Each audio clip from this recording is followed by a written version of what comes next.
What's going on, y'all? Welcome to another episode of Spilling the Beans. Today I'm sitting down with Cristina Morales, who's the sister of my good buddy Juan Carlos Morales, and he has a big Airbnb business, and Cristina is the brains and the muscle behind all of it. So she's his COO, runs the operational side of things, and we'll be sitting down on how they've substantially scaled their Airbnb business and started syndicating Airbnbs and all the other cool stuff that they have going on. So come check it out to get some takeaways from Cristina Morales.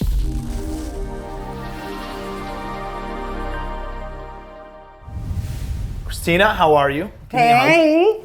Welcome to Charleston. Thank you. And so I'm excited that you're here. I'm excited that you're filming. Essentially, we were talking offline. Your brother was here, talked about how to get into Airbnb on the Legacy Wealth Academy masterclasses, and you are here talking about how to scale it, right? You're the brains behind the operation. That's true. And I know it's true. Yeah. And so because Juan Carlos is great, but like you have the systems, you have the procedures, you're the one who understands the mechanics of how this machine works and how to then take it from owning a couple of Airbnbs into many. So I want to talk about that on the Spill the Beans podcast too. So before we dive into a lot of that stuff, why don't you tell me what you have going on currently in the business and kind of like how you got started in the business, when you kind of joined forces. I actually think it'd be interesting for people to understand what it's like to work with family as well, and because I think that's a dynamic that a lot of people maybe toy around with, but they're it's kind of like walking on ice, thin ice, and not understanding what it could turn into. So share a little bit about your backstory and kind of how you became the COO of the operation. So, sure. I used to be a professional chef, and I was in the culinary industry for many years. I owned my own catering, did a lot of consulting for developing different franchises, even the government as well. So I kind of like brought that in with me into kind of like all of the systems and processes. When I used to live in Miami. Okay. And in 2018 I moved back to Puerto Rico, and my brother started asking me, hey, why don't you come and help me 2 days a week with this business, right? That I'm going to start. I know what that's like. I already have a couple of Airbnbs, but I have this vision that I want to turn it into a company and I want to grow it. And I think you have the tools and the knowledge, and I can trust you as well. So maybe we can try this out. And we established the relationship, the family and the business relationship. And I said, you know what, I'll come and help you for 2 days a week, which are going to be the ground rules for this. And we said, we're only going to be talking about work during work time, and then we're going to leave everything out of the table once we leave. So 4 years after, that still works. When we're working, we're just talking about work. We don't bring in our personal lives into the mix. And then if we have a really good communication, throughout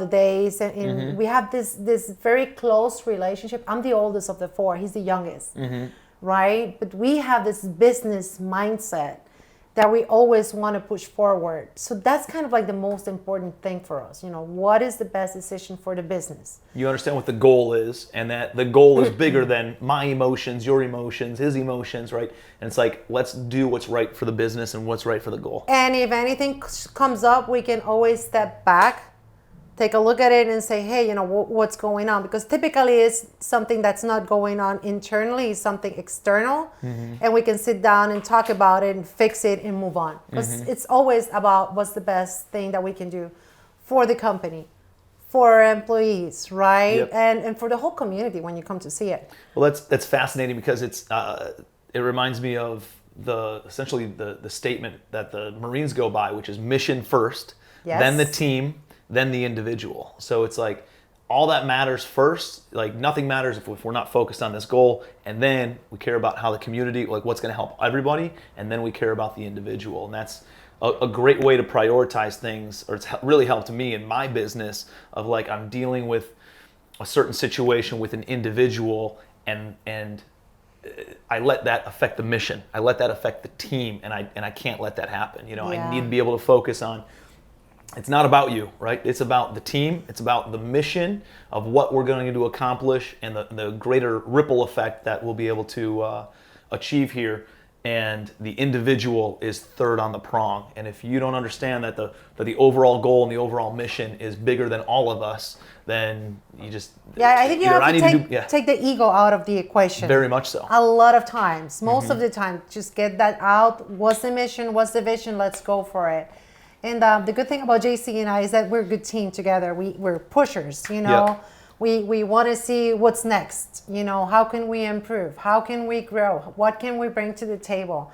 And since we both have that mindset, I think that makes it work so well. Yeah, it's easy to go on a run together because you're running in the same direction, running at the same speed. It's hard if there's somebody who's not going at the same speed, doesn't understand, you know, the vision or where you guys want to go. So I think that's big. So first of all, I didn't realize that you had background in culinary, but kind of in the hospitality industry. Hospitality, yeah. Yeah, and so it seems like that's kind of a natural progression for you to now be just in hospitality, but in the real estate element of that, as opposed to a food and beverage element of that. What kind of things did you learn in the hospitality industry that you've been able, or in the food and bev industry, hospitality, that you've been able to then implement and say, hey, here's some things that we did over here that really makes people feel important or feel special, or things that have helped with the business operation side? It's amazing that you're asking me, because we were talking about this a little bit earlier. You know, in the food and beverage industry, everything has to be kind of like consistent, right? Everything that you do, and even on the service and the team that you have along for it to work so well. And then you also need to be able to think on your feet to fix things, you know?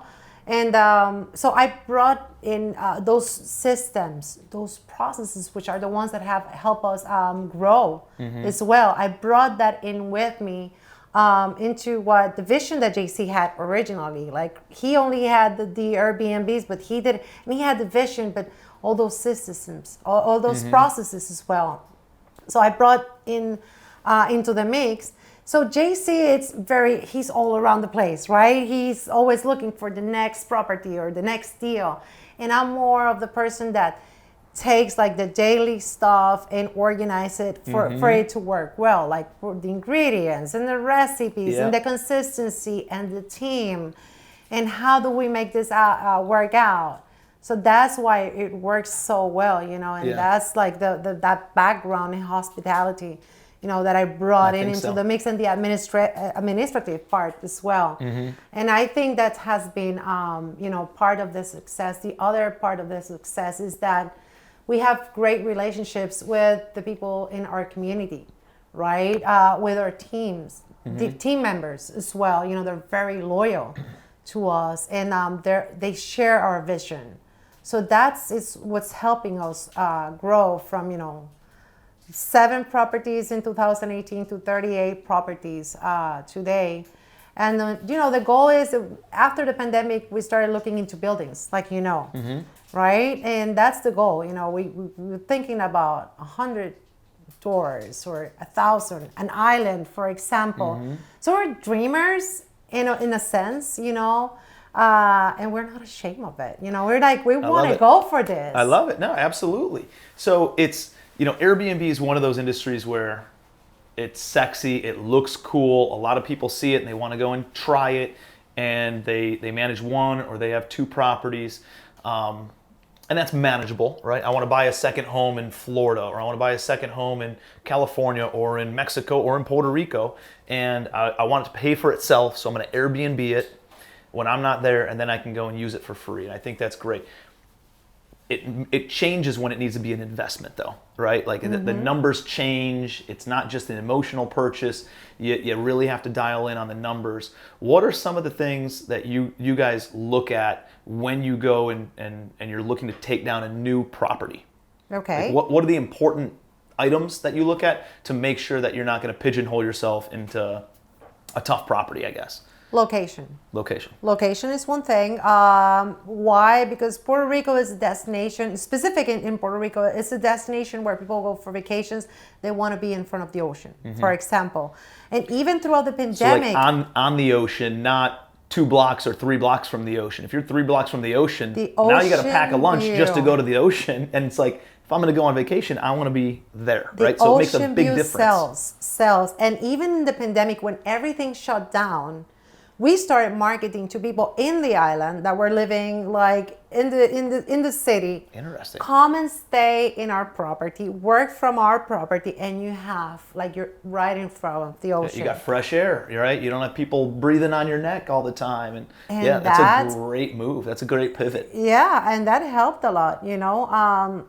So we look at location, safety, for example, are we in a safe area? For example, are guests going to be able to walk around day or night and feel good about it? How do you overcome that being in a Caribbean island, right? When you go to a resort, a lot of Americans go to a resort in the Caribbean, they think, okay, well, they got these big walls, right? They got guards all over the place, and they're scared to venture off of the campus. Puerto Rico's the most different of any of the other Caribbean islands that I've been to, whereas I've driven around Puerto Rico, felt good about it, but you always hear stories, right? Like safety and all that kind of stuff. And I bet that's a big hurdle to overcome with people coming to Puerto Rico or coming to the Caribbean. Like, how do you overcome that? Well, you know, the person that's coming to Puerto Rico, they probably already did their research, you know, and they feel good about visiting the island. When you have a listing on an Airbnb, you talk about these things, you know. I like that. And you offer them like a general area of where they're going to be staying at. So, and for example, if it's in a building, you have 24/7 security as well. We have cameras filming. We're available to pick up your call 24/7. You know, you have an issue, you call us, we're there for you. So as far as like safety goes, people that are going into the island, they already kind of like have a good idea. And when they read all these things, it makes them feel a little bit even more secure about when they reach out to us and they'll ask, you know, can I walk there at night, for example? Yes, we're in this zone. There's a bunch of police, for example. We have security in the building. So But it's also not as bad as I think people make it out to be in their head. You Not know? at all. It's like once anywhere. you're there, I walk around, I hang out. Like I didn't feel unsafe or uncomfortable in any situation when I was multiple times that I've been to Puerto Rico. Yeah. It's like anywhere you go, you know. If you don't go be to the stupid. wrong places Right. at the perhaps, you know. Yeah. So, all right. So, on this journey of going from a handful of doors and then really turning it into a business that sustains you, sustains JC, sustains multiple employees, and as you're looking to continue to grow, what were some of the biggest hurdles that you faced in your growth, in the scaling of the business? You know, it's not hard to manage 10 single family houses. It's a different animal to manage 100 apartments or 500 apartments. So like there's certain nuances and things that you have to learn as you scale that. What are some of those things that were really critical to being able to scale to 40, 50 units today and that are going to be critical in moving up to hundreds of units as you guys continue to collect doors? Oh my God. Services with guests, for example, maintenance issues. At the beginning, we were picking up calls at night during the holidays. I remember JC being in Spain and having to deal with guests over the phone. So, you know, a big pivot for us in the business was how do we automate everything, you know? So we have like artificial intelligence answering some of the messages. Electronic property guys So that go out. So you have like a text message instead of a phone call. Text me with whatever your issue is, and they'll respond via text message or via email that way. Yes. So you send me a message. Hey, Cristina, does this property has a pool? And their listing shows it has a pool, right? Yeah. And the system, I have Airbnbs. I know exactly what it's like. The system will pick that up and answer automatically. Yes, you know the building has a community pool. It's open from ta. And so we automated a lot of those booking inquiries and the checking process. We have electronic guides on every single property with detailed pictures and videos and things to do and places to go and check out procedures, checking procedures, who to contact at what time if you need any assistance. So bringing in a host manager, that's our front desk, just like a hotel, during the daytime also to make call out to guests and make sure, you know, that they got their check-in instructions, they have their codes, answer any questions. So the automation so like preemptively attacking these problems, right? You've been in it long enough where you're getting the same questions, you're running into the same issues. It's always like a handful of things that are always, and you've attacked every single one of them, and you're addressing each one of those problems multiple times in the process, so that way it minimizes the headaches and it minimizes the personal interaction that you need on that specific issue. Yeah, something else that we implemented is a property management system. So at the beginning, we were just working with Airbnb. And when I came in, we said, okay, let's add VRBO Home Away, let's add Booking, let's add Expedia. So we, just logging into every single platform and dealing with every single platform is very time consuming. We brought everything into one centralized area, so we can see all of the bookings in there. We plugged in like price labs to control the pricing. Did you create this software, or No. it exists out there that people can buy? And there's different platforms, property management systems that you can, use for it. So it's game changing. Once you have that in one centralized platform, you can manage that from anywhere in the world. And then you can also have your teams, you give them access to this platform. So for example, our housekeeping supervisor, we don't have to call her to tell her which are the checkouts. She goes in, oh, this is what I have for the week. This is the schedule for the housekeepers. Let me take a look at the calendar. These properties need like a maintenance check. So that team runs by itself. We don't have to take care of that. They do all the purchasing as well. So, that system helped a lot. Bringing in like an organizational chart, like our friend Scott Hannis would probably suggest, right? With the position agreement and the duties, everybody knows exactly what they need to be doing.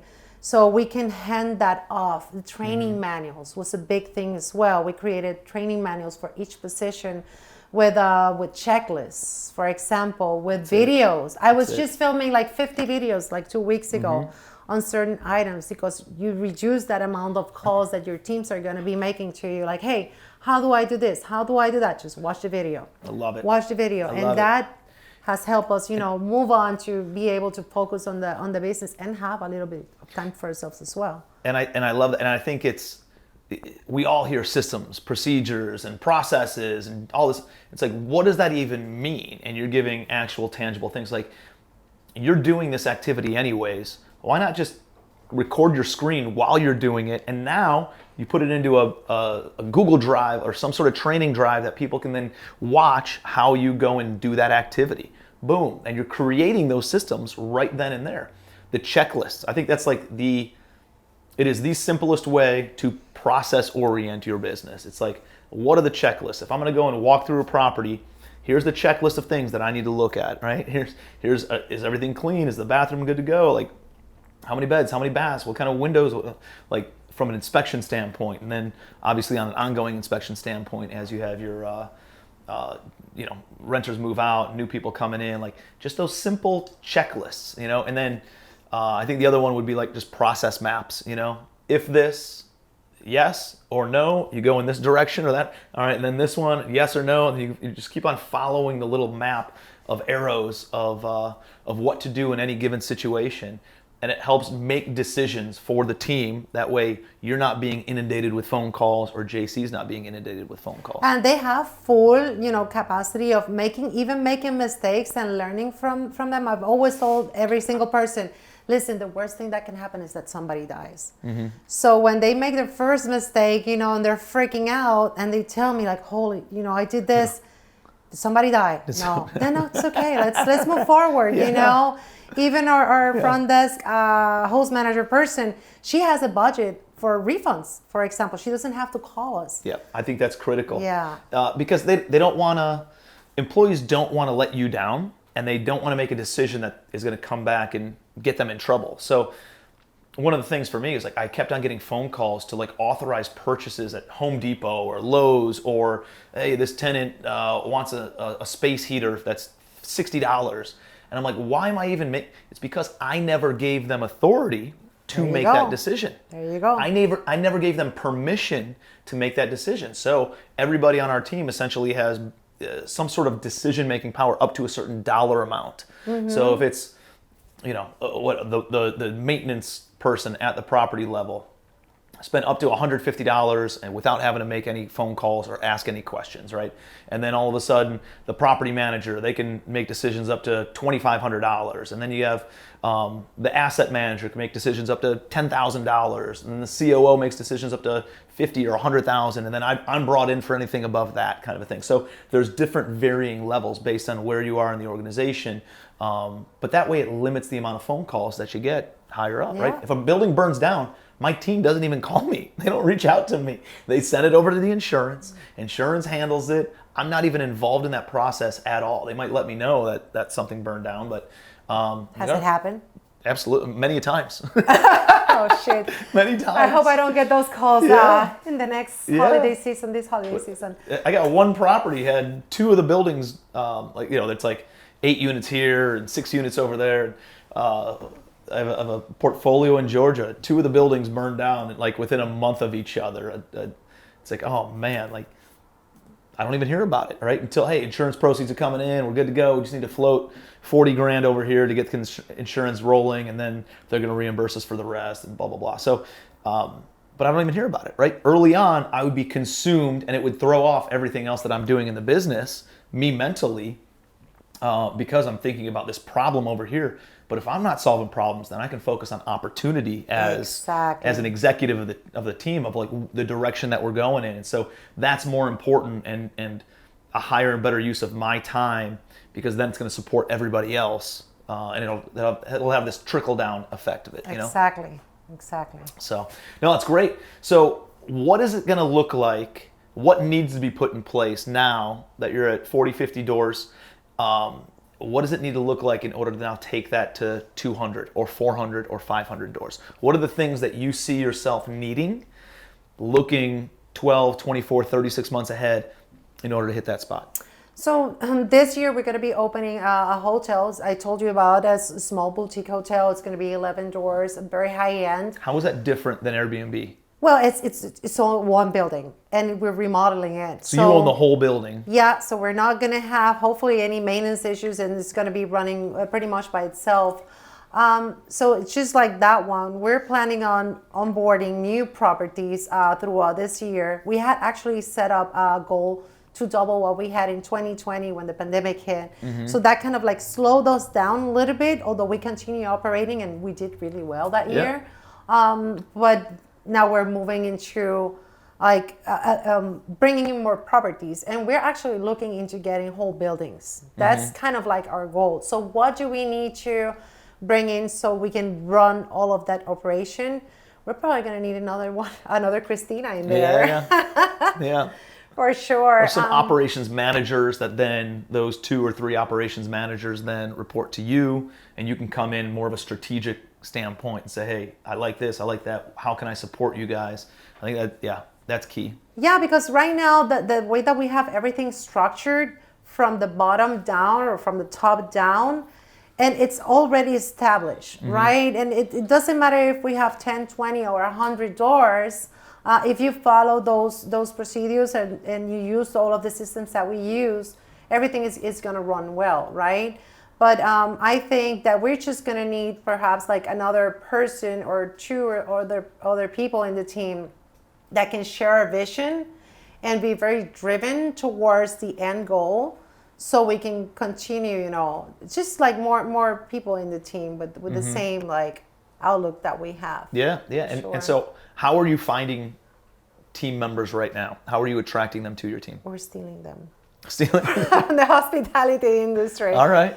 Yeah, we're just, we're looking into people that are already managing huge properties. How do you know them, or how do you find them? We've met them in masterminds. Okay. We do a lot of networking as well. They come to us and they tell us, hey, I'm very interested in what you're doing. I want to learn a little bit more. And then we sit down and we talk about what we're doing in their vision. And they're like, I'm making this amount of money working here, but I don't have the flexibility. I don't have the time, for example, to spend with my kids.